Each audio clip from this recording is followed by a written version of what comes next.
아들 잃은 지 3년. 폐지 줍는 남자가 묘비 앞에서 절규하는 것을 본 재벌 회장은 오열을 하는데 밤이었습니다. 비가 내리는 공동묘지. 폐지 수레를 끄는 허리가 굽은 남자가 한 묘비 앞에서 멈춰 섰습니다. 비에 젖은 얼굴로 묘비를 껴안았습니다. 그리고 오열했습니다. 도련님, 용서해 주십시오. 그 모습을 지켜보는 사람이 있었습니다. 고급 세단 안에 앉은 정장 차림의 남자였습니다. 남자의 손에는 3년 전 신문 기사가 쥐어져 있었습니다. 저놈이 내 아들을 죽인. 3년 동안 그는 저 남자가 아들을 죽인 살인자라고 믿고 살았습니다. 왜 저 남자는 매일 밤 이곳을 찾는 걸까요? 오늘은 편견과 용서에 대한 한 남자의 이야기를 들려드리겠습니다. 여기는 인생 라이프. 평범한 얼굴 뒤에 숨겨진 충격적인 진실을 기록합니다. 저는 민준혁, 58살입니다. 사람들은 저를 건강식품 회사의 성공한 CEO라고 불렀습니다. 하지만 그건 저의 절반만 아는 것입니다. 저는 슬픔과 분노를 감추기 위해 더욱더 냉정하게 보이려고 노력 중입니다. 그 이유는 3년 전 아들이 교통사고로 사망했기 때문입니다. 회장님, 경영권 분쟁권으로 상황이 좋지 않습니다. 다음 주 이사회가 고비입니다. 변호사에게 전화가 왔습니다. 저는 무표정하게 대답했습니다. 자료 준비해. 질 생각 없어. 제가 잘못했다는 걸 인정하는 순간 모든 게 끝날 것 같았습니다. 그래서 그날 밤 아들이 있는 묘지로 차를 몰았습니다. 멀리서 폐지 수레 끄는 소리가 들렸습니다. 허리가 굽은 남자가 수레를 끌고 오고 있었습니다. 저는 차 안에서 지켜보았습니다. 남자는 아들 묘비에서 절을 했습니다. 저는 남자의 얼굴을 카메라로 찍어서 확대해서 봤습니다. 이 얼굴 어디선가 본 적이 있었습니다. 그 뒤로 급하게 집으로 돌아왔습니다. 서재 깊숙한 곳에 숨겨둔 상자를 꺼냈습니다. 사고에 관련된 자료였습니다. 3년 전 신문에 있는 사진을 본 순간 손이 떨렸습니다. 바로 가해자의 얼굴이었습니다. 안태호. 3년 전 제 아들을 죽인 택시기사. 저놈이 감히 내 아들 묘지에. 분노가 치밀어 올랐습니다. 다음 날 같은 시간에 저는 묘지에 갔습니다. 그 남자가 또 왔습니다. 같은 자리에 무릎을 꿇고 절을 했습니다.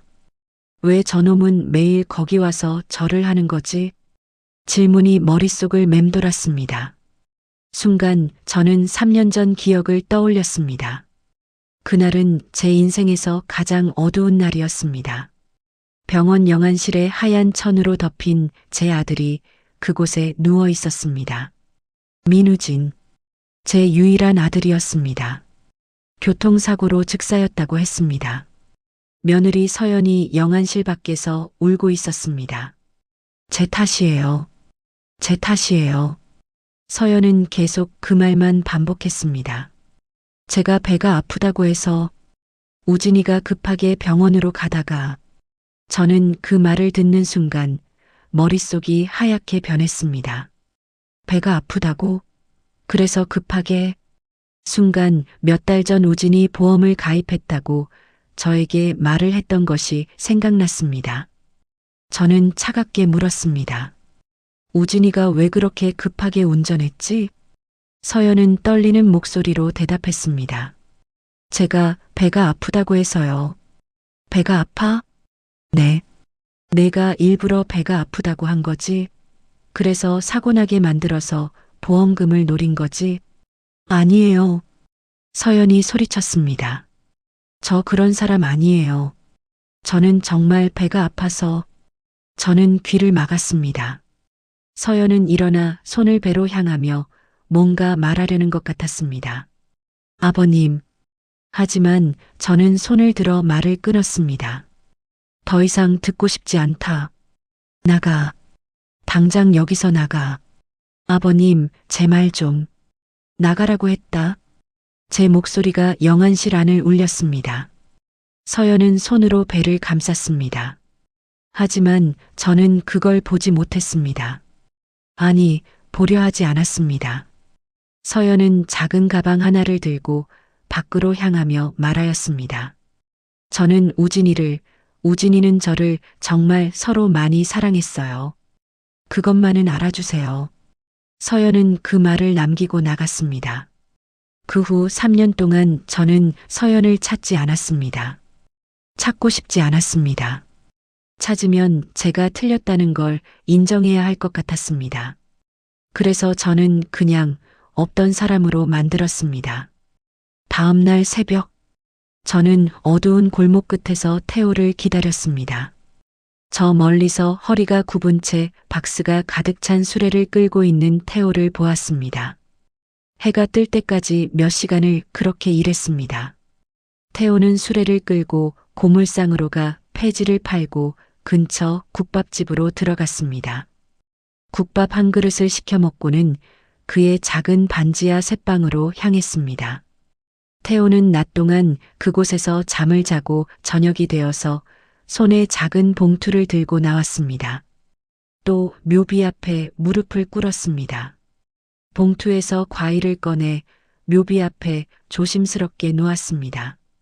도련님, 오늘도 찾아뵙습니다. 용서해 주십시오. 제가 도련님을. 태호는 고개를 숙인 채 울었습니다. 저는 차 안에서 분노가 치밀었습니다. 저는 참을 수 없었습니다. 태호가 묘지를 떠나려 할 때 저는 차에서 내려 태호 앞을 막아섰습니다. 3년 전 28번 국도에서 일어난 교통사고 기억하십니까? 태호는 한 발 물러섰습니다. 저기 누워있는 사람이 제 아들입니다. 태호는 무릎을 꿇었습니다. 죄송합니다. 죄송합니다. 태호는 두 손을 땅에 짚고 머리를 조아렸습니다. 저는 주먹을 쥐며 말했습니다. 죄송하다고?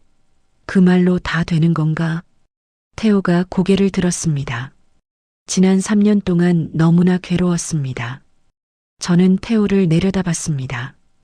왜 매일 여기 옵니까? 속죄하기 위해서입니다. 속죄? 저는 비웃었습니다. 속죄한다고 내 아들이 돌아오나? 태호는 대답하지 못했습니다. 저는 다시 물었습니다. 그날 정확히 무슨 일이 있었어? 태호는 떨리는 목소리로 말했습니다. 저는 분명히 신호를 지키고 있었습니다. 신호를? 네. 빨간 불에 정지선 앞에 멈춰 서 있었습니다. 그런데 어떻게 사고가? 뒤에서 과속으로 오던 차가 들이받았습니다. 저는 귀를 의심했습니다. 뭐라고? 제 차를 들이받고 제 차가 밀려서 도련님 차를. 태호의 목소리가 끊어졌습니다. 저는 멍하니 서 있었습니다. 하지만 진짜 가해자는 저를 들이받고 도주했습니다. 도주? 네. 태호는 고개를 떨어뜨렸습니다. 하지만 저는 변명하고 싶지 않습니다. 결과적으로 제 차가 도련님을 죽였으니까요. 저는 한 발 뒤로 물러섰습니다. 그래서 저는 매일 이곳에 옵니다. 용서를 구하러. 아니, 용서받을 수 없다는 걸 확인하러. 저는 말을 잃었습니다. 집으로 돌아온 후에도 저는 잠을 이룰 수 없었습니다. 태호의 말이 머릿속을 맴돌았습니다. 뒤에서 들이받쳤다고? 그럼 태호도 피해자였단 말인가? 다음 날 아침 저는 사설 탐정을 고용해서 3년 전 사고를 다시 조사해 달라고 했습니다. 일주일 후 탐정이 보고서를 가지고 왔습니다. 회장님, 한태호의 말이 사실이더군요. 저는 고개를 들었습니다. 뭐라고? 사고 당시 블랙박스 영상을 복원했습니다. 영상에서 빨간불로 바뀐 신호등 앞에 택시 한 대가 멈춰 섰습니다. 그때 뒤에서 SUV 한 대가 빠른 속도로 다가와 그대로 택시를 들이받았습니다. 순간 택시가 앞으로 밀렸습니다. 그리고 반대편에서 오던 차와 충돌했습니다. 제 아들의 차였습니다. 저는 화면을 멍하니 바라봤습니다. SUV는 그대로 도주했습니다. 음주 차량으로 추정되지만 아직까지 검거되지 않았습니다. 탐정이 말을 이었습니다. 한태호는 법적 가해자가 맞습니다. 그의 차가 직접 충돌했으니까요. 하지만 탐정은 잠시 멈칫했습니다. 그도 피해자이기도 합니다. 탐정이 나가고 혼자 남았습니다. 그럼 태호는 정말 억울한 사람이었던 거군. 며칠 후 저는 묘지로 태호를 다시 찾아갔습니다. 태호는 여전히 그곳에 있었습니다. 저도 묘비 앞에 무릎을 꿇었습니다. 한참 동안 아무 말도 하지 않았습니다. 영상을 봤습니다. 당신 말이 맞았습니다. 뒤에서 들이받쳤더군요. 저는 하늘을 올려다봤습니다. 그럼 당신은 3년 동안 억울했겠습니다. 아닙니다. 태호가 고개를 저었습니다. 억울하지 않습니다. 제 차가 도련님을 죽인 건 사실이니까요. 저는 태호를 바라봤습니다. 저는 평생 신호 하나 어기지 않고 살았습니다. 태호가 말을 이었습니다. 택시운전 25년 무사고였습니다. 그런데 그날 태호의 목소리가 떨렸습니다. 당신은 신호를 지켰습니다. 잘못한 게 없어요. 잘못은 도주한 차에 있습니다. 당신이 아니라. 태호는 눈물을 글썽였습니다. 저는 자리에서 일어났습니다. 그동안 힘드셨겠습니다. 태호는 대답하지 못했습니다. 집으로 오면서 다른 생각이 떠올랐습니다. 3년 전 제가 쫓아낸 며느리. 그 후로 한 번도 연락도 찾지도 않았습니다. 서연의 번호는 이미 삭제했었습니다. 만약 며느리도 억울한 사람이었다면 가슴이 철렁 내려앉았습니다. 저는 서연을 찾기로 결심했습니다. 저는 다시 사설 탐정을 불렀습니다. 사흘 후 탐정이 전화했습니다. 강서구의 한 편의점 주소를 불러주었습니다. 저는 그 편의점 앞에 차를 세웠습니다. 계산대에 여자가 서 있었습니다. 며느리 서연이었습니다. 많이 야위었고 피곤한지 얼굴이 창백했습니다. 그때였습니다. 편의점 구석에서 작은 여자아이가 바닥에 앉아 그림을 그리고 있었습니다. 저는 눈을 크게 떴습니다. 아이, 서연한테 아이가 있었나? 아이가 고개를 들었습니다. 아이의 얼굴을 보는 순간 심장이 멈추는 것 같았습니다. 우진을 똑같이 닮은 아이였습니다. 눈, 코, 입, 생김새가 닮았습니다. 저는 차에서 내려 아이를 더 자세히 봤습니다. 틀림없이 우진의 어린 시절과 똑같았습니다. 그럼 서연이 임신했었던 거구나. 3년 전 서연이 말하려 했던 것, 배를 감싸며 말하려 했던 것, 임신이었구나.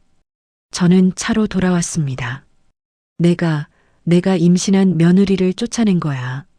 가슴이 무너져 내렸습니다. 아이의 이름은 민지우였습니다. 2살이었습니다. 저 아이가 제 손녀였습니다. 일주일쯤 지났을 때 서연이 낮에 아이를 데리고 나왔습니다. 멀리서 따라가니 소아과 병원이었습니다. 한참 후 서연이 나왔는데 울었던 것 같았습니다. 다음 날 저는 그 병원을 찾아가 명함을 내밀었습니다. 제가 할아버지인데 아이에 대해 알고 싶습니다. 의사는 놀란 표정이었으나 나지막하고 차분하게 말했습니다. 지우는 선천성 심장 질환이 있습니다. 빨리 수술해야 합니다. 하지만 수술비가 문제입니다. 그리고 희귀 혈액형이라 수혈도 어렵습니다. 희귀 혈액형? RH-B형입니다. 저는 멍하니 서 있었습니다. 그건 제 혈액형이었습니다. 우진도 같은 혈액형이었습니다. 의사가 계속 말했습니다. 며느님께서 수술비를 모으시던데 시간이 없습니다. 아이가 위험합니다. 저는 다리에 힘이 풀렸습니다. 내 손녀가 아픈데 수술할 돈이 없다? 내가 확인도 하지 않고 며느리를 쫓아낸 큰 죄책감이 가슴을 짓눌렀습니다. 그날 이후 저는 매일 멀리서 서연 모녀를 지켜봤습니다. 서연은 밤에 편의점에서 일했고 낮에는 청소, 설거지 일을 했습니다. 어느 날 오후 저는 공원 근처에 차를 세워두고 있었습니다. 서연이 지우를 데리고 공원으로 왔습니다. 지우는 그네를 타며 놀았고 평화로운 순간이었습니다. 그때 지우가 갑자기 그네에서 내려 비틀거렸습니다. 그리고 쓰러졌습니다. 서연이 비명을 지르며 달려갔습니다. 지우야, 정신 차려. 지우는 입술이 파란 채 눈을 감고 있었습니다. 서연은 택시를 잡기 위해 아이를 안고 뛰었습니다. 저는 서연 앞에 차를 세우고 창문을 내렸습니다. 타거라. 서연은 놀라 저를 봤습니다. 아버님, 지금 설명할 시간 없으니 빨리 타. 서연은 뒷좌석에 올랐습니다. 저는 병원으로 달렸습니다. 정신없이 달려 병원에 도착했습니다. 한참 후 의사가 나와 지금 즉시 수술을 들어가야 한다고 했습니다. 서연의 얼굴이 하얗게 질리면서 수술비가 조금만 기다려주세요. 제가 지우 어머니. 의사의 목소리가 단호했습니다. 지금 당장입니다. 저는 의사에게 말했습니다. 제가 수술비 전부 내겠습니다. 의사가 저를 봤습니다. 저는 혈액형도 같습니다. 의사의 눈이 커졌습니다. 바로 그때 제 휴대폰이 울렸습니다. 변호사였습니다. 운전하는 동안 계속 전화가 왔었기에 어쩔 수 없이 받았습니다. 여보세요. 회장님, 지금 어디십니까? 이사회가 시작됐습니다. 변호사의 목소리가 다급했습니다. 30분 안에 안 오시면 경영권 넘어갑니다. 저는 복도를 봤습니다. 한쪽에는 빨간 불의 수술실 문이 보였고 다른 쪽에는 병원 밖으로 나가는 출구 표시가 보였습니다. 회장님, 들리십니까? 저는 눈을 감았습니다. 평생 쌓아온 것, 아니면 손녀, 회사냐, 가족이냐. 저는 조용히 전화를 끊었습니다. 그리고 의사에게 말했습니다. 수술해주세요. 서연이 저를 바라봤습니다. 서연의 눈에서 눈물이 흘러내렸습니다. 저는 수혈실에 누워 창밖을 봤습니다. 평생 쌓아온 회사를 잃게 되지만 후회하지 않았습니다. 적어도 이번에는 옳은 선택을 한 것 같았습니다. 수혈이 끝나고 복도로 나왔습니다. 서연이 벤치에 앉아 있었습니다. 저는 그 옆에 앉았습니다. 한참 동안 아무 말도 하지 않았습니다. 저는 천장을 올려다보며 말했습니다. 내가 너와 지우한테 빚이 많구나. 서연은 고개를 저었습니다. 미안. 하구나. 그 후로 긴 수술 시간 동안 한참을 침묵했습니다. 마침내 제가 말을 꺼냈습니다. 왜 말하지 않았니? 임신했다고. 서연은 한참 동안 대답하지 않았습니다. 말하려고 했어요. 그런데 회장님이 제 말을 끊으셨어요. 연락도 하려고 했어요. 여러 번. 하지만 무서웠어요. 회장님이 지우를 빼앗아 갈까봐. 저는 숨이 막혔습니다. 정말 미안하구나. 제 목소리가 떨렸습니다. 너를 의심해서 확인도 하지 않고. 서연은 고개를 저었습니다. 아버님도 힘드셨잖아요. 아들을 잃어서. 저는 서연을 똑바로 봤습니다. 확인도 안 하고 내가 보험금을 노렸을 거라고 생각하다니. 아버님, 한태호의 경우도 마찬가지다. 가해자라고만 생각했는데 그도 피해자였다는 걸. 한태호요? 저는 고개를 끄덕였습니다. 3년 전 사고 가해자인 택시기사의 이름이다. 서연은 놀란 표정을 지었습니다. 뒤에서 과속하던 차가 들이받아서 사고가 났던 거였어. 그 택시기사는 신호를 지키고 있었어. 서연은 입을 막았습니다. 그럼 그분은 피해자이지. 하지만 법적으로는 가해자가 됐고 저는 한숨을 쉬었습니다. 나는 3년 동안 그런 태호를 미워했다. 하지만 알고 보니 그도 억울한 사람이었어. 서연은 고개를 끄덕였습니다. 이제야 깨닫게 되었단다. 진짜 가해자는 나였다는 걸. 편견이 사람을 죽이더구나. 확인하지 않은 확신이 사람을 상처 입혀버리지. 나는 며느리를 쫓아냈고 가해자 아니 태호를 미워했어. 확인도 하지 않고. 서연이 제 손을 잡았습니다. 그때 수술실 문이 열렸습니다. 의사가 나와 수술이 잘 끝났다고 말을 했습니다. 저와 서연이 무릎을 꿇으며 말했습니다. 감사합니다. 정말 감사합니다. 의사는 미소를 지으며 아이가 강합니다. 곧 깨어날 겁니다. 한참 후 지우가 중환자실에서 일반 병실로 옮겨졌습니다. 아직 깨어나지 않았지만 숨을 잘 쉬고 있었습니다. 제 손녀입니다. 우진이가 남긴 소중한 생명입니다. 그때 손에 봉투를 들고 한태호가 들어왔습니다. 신문에서 봤습니다. 회장님이 회사를 잃으셨다고. 저는 쓴웃음을 지었습니다. 괜찮습니다. 태호는 조심스럽게 봉투를 내밀었습니다. 이거 3년 동안 모은 전 재산입니다. 저는 고개를 저었습니다. 받을 수 없습니다. 도련님의 따님분이시라고 들었습니다. 제발 받아주십시오. 태호는 눈물을 글썽였습니다. 저는 태호의 손을 잡았습니다. 당신은 잘못이 없습니다. 진짜 가해자는 따로 있습니다. 바로 저입니다. 저는 가슴을 가리켰습니다. 제 편견이 모든 걸 망쳤습니다. 회장님, 진짜 가해자는 도주한 차이지만 현실에서 가해자는 제 편견이었어요. 태호와 저는 눈물을 흘렸습니다. 두 사람이 병원 복도에서 함께 울었습니다.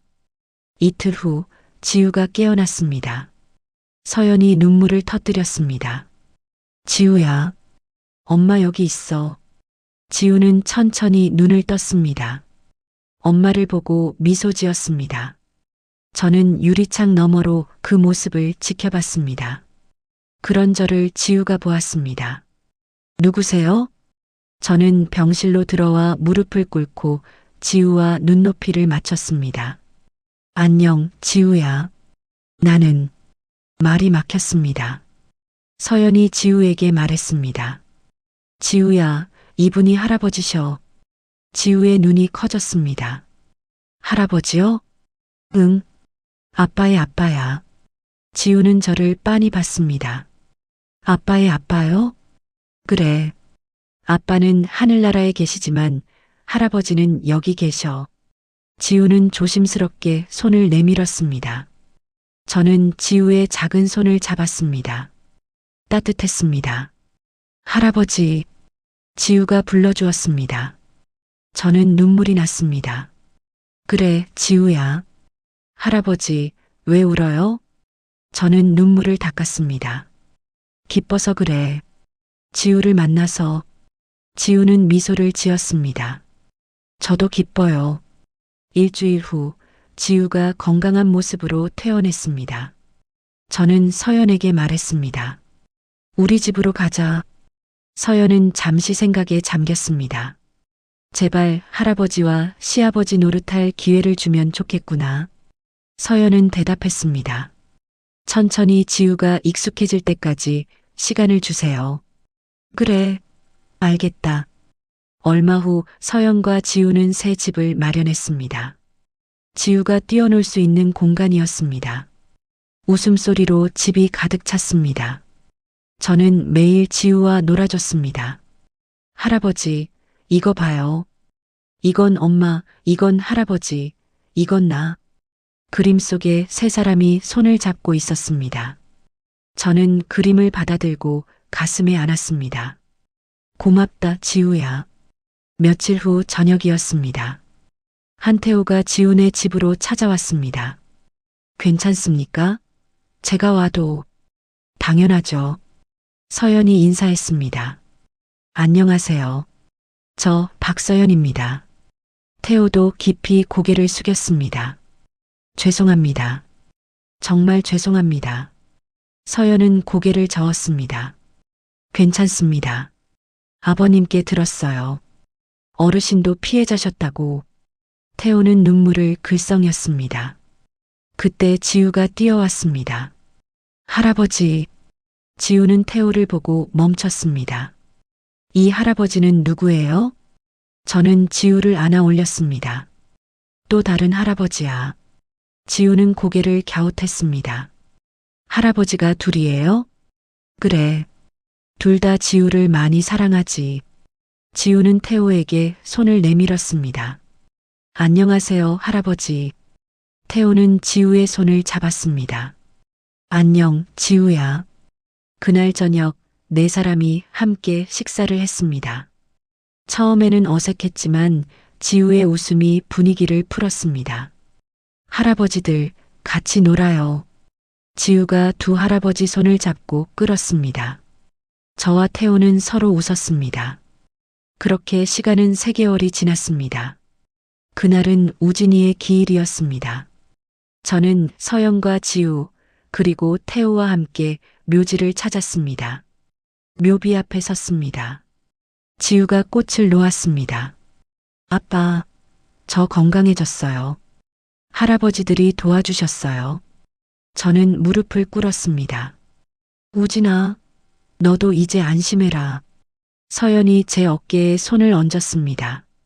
태호도 옆에 무릎을 꿇었습니다. 네 사람이 묘비 앞에 나란히 앉았습니다. 저는 주머니에서 사진을 꺼냈습니다. 며칠 전 네 사람이 함께 찍은 사진이었습니다. 묘비 앞에 조심스럽게 세워두었습니다. 우진아, 내가 남긴 소중한 사람들이야. 우리 모두 함께 지우를 지킬게. 따뜻한 바람이 불었습니다. 집으로 와 서재로 들어갔습니다. 서랍 안에 뒤집혀 있던 가족 사진을 꺼냈습니다. 웃고 있는 우진의 얼굴이 보였습니다. 저는 새로 찍은 사진을 옆에 놓았습니다. 두 사진을 함께 액자에 넣었습니다. 그리고 책상 위에 놓았습니다. 더 이상 서랍 속에 숨기지 않았습니다. 창밖으로 해가 지고 있었습니다. 하지만 마음은 따뜻했습니다. 회사는 잃었지만 가족을 되찾았습니다. 편견을 버렸고 용서를 배웠습니다. 이제 알았습니다. 진짜 소중한 게 뭔지. 거실에서 지우의 웃음소리가 들렸습니다. 저는 미소를 지었습니다. 그리고 거실로 향했습니다. 가족이 기다리고 있었습니다.